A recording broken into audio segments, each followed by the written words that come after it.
Il est des destinées hors du commun, des vies incroyables qui changent le cours de l'histoire. Voici celle des 3 connétables que la Bretagne a donné à la France. Connétable. On parle bien d'une charge on ne peut plus prestigieuse. Chef des armées royales, après le roi de France lui-même.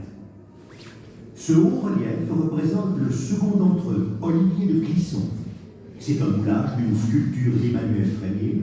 L'original se trouve au château de Josselin, où le connétable est mort. Mais remontons dans le temps. Avant Olivier de Clisson, Bertrand du Guesclin est le premier connétable breton en 1370. Parti de peu, il se hisse au sommet de la hiérarchie militaire, juste dans le giron du futur roi de France Charles V.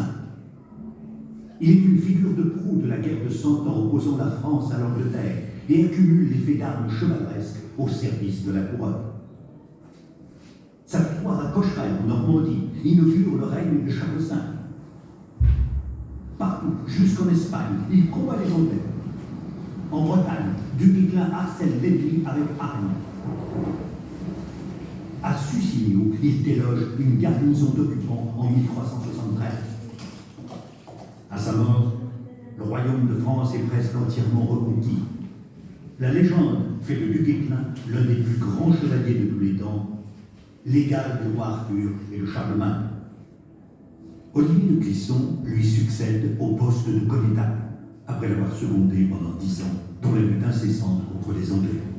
Pourtant, la fin tragique de son père, décapité pour trahison, ne l'a pas destiné à servir le royaume.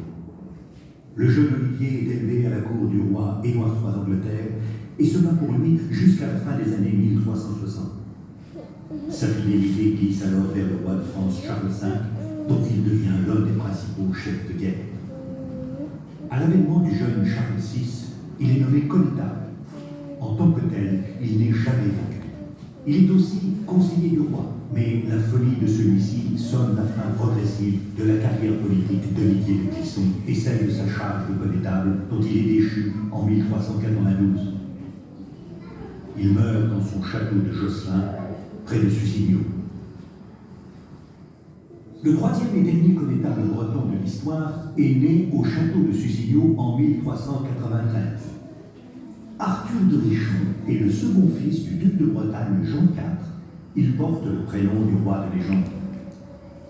3e destiné hors du commun.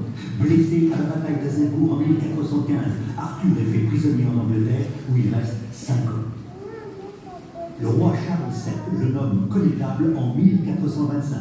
Il le restera pendant 33 ans. Il est victorieux des Anglais à Patay en 1429 sous les yeux de Jeanne d'Arc et reprend Paris en 1436. En 1450, sa victoire à Fort-Ligny est décisive dans la reconquête de la Normandie par la France.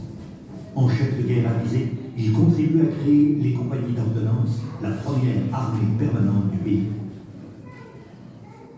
Pendant la dernière année de sa vie, il devient, sous le nom d'Arthur III, duc de Bretagne.